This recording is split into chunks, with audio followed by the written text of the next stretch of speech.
홍경래 난 그 명칭에서도 알 수 있듯이 주동자였던 거잖아요. 어떤 인물이었나요? 사실 홍경래 자체에 대한 기록은 별로 남아있는 것이 많지가 않습니다. 홍경래 전이나 신미록, 홍경래 실기와 같은 고전 소설이나 전기류를 통해서 주로 남아 있습니다.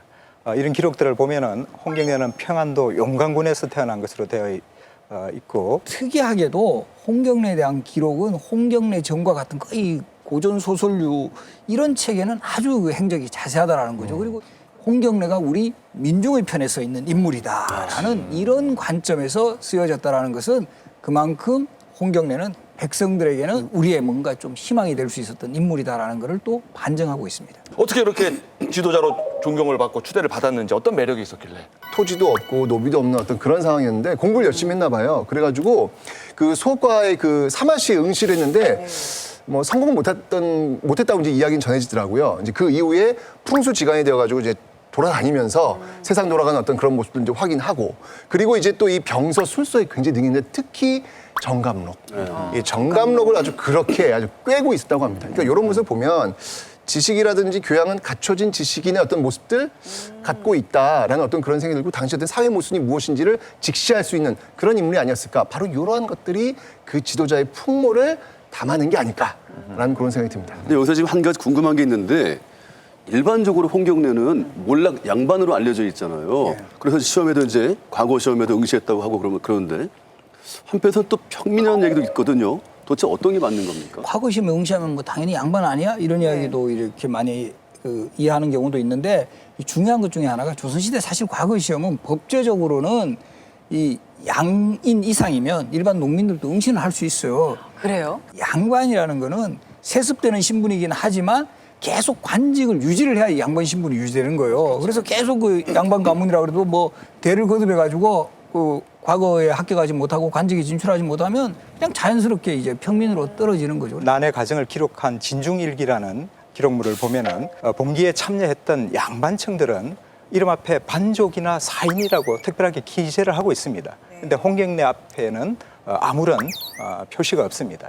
그리고 홍경래 부인에 대한 기록을 보면은 채소사라고 되어 있습니다. 소사라는 것은 조선시대 평민층의 부녀자를 가리키는 지칭어입니다. 예. 그래서 만일에 홍경래의 부인이 양반층이었다면은 채씨라고 기록을 하고, 노비와 같은 하천민이었다면은 뭐 곡단이라든지 시월이 같은 이름을 그대로 썼을 겁니다. 이런 걸로 봐서도 홍경래는 오히려 평민이라고 보는 것이 더 정확할 것으로 생각됩니다. 근데 교수님, 예. 제 질문을 좀 하나 할게요. 네. 이 학교 시험에 말이죠. 혹시 이 몰락 양반 홍경래가 난을 일으켰다라고 하는 지문이 나오면 이거를 정답 처리해야 될까요? 오답 처리해야 될까요? 그러니까 이제 교과서는 이제 주로 몰락 양반 이렇게 되어 있는데요. 이게 이제 몰락 양반이라는 것은 이전에 과거의 연구들이나 이제 뭐 소설류들을 보고서 그렇게 이야기하는 건데, 네.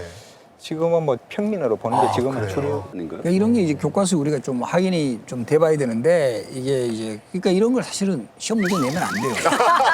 애매한 거죠. 정답이십니다. 우리 알겠습니다. 학생들이 아주 반기겠네요. 확실하게 나온 것만 네. 내요. 홍경래 부인은 채소사, 평민이었다. 아니, 봐봐. 근데 그 홍경래와 함께 난을 준비했던 사람들도 다 그러면 평민들이었나요? 그거는 아니었던 것 같습니다. 지금 보면은 네. 정말 조선시대 모든 신분 계층은 거의 다 들어온 게 아닌가라는 생각이 드는데 한번 보시죠. 네. 지금 군수품 전달, 돈을 좀 대는 그 대상인의 어떤 그 모습들도 보이고, 네. 그리고 이제 무력을 기반으로 하는 장사 그런 모습들도 보이고요. 또 농민들의 모습도 보이고요. 아주 다양한 그런 계층들이 지금 잘 이렇게 지금 묶여 있는 그런 모습을 지금 보이고 있습니다. 향임은 양반 쪽인가요? 평민 쪽인가요? 평임은 뭐 지역의 중간계층 정도로 볼 수 있을 것 같습니다. 지역이 평민보다는 조금 더. 평민보다는 위에 높고, 있는. 평안도에서는 중간계층 정도로 보면 되겠습니다. 야, 그러니까 난을 일으키는데 필요한 직업이나 신분들은 다 모여 있는 것 같아요. 그래도 지금. 그렇죠. 근데 저 이름이 참 특이한 이름이 있어요. 홍총각. 홍총각. 총각은 그냥 왜 평민이니까 총각 뭐 그런 그렇죠. 뜻이었는데. 그런 개념이죠. 그 당시에 그래요? 아, 이름 아니에요? 이름이 아니라? 아니고 네. 왠지 그럴 것 같은데. 속았네. 그 여성이 들어왔으면 정말 네. 뭐 정말 남색시 이렇게 가는 네. 거네요.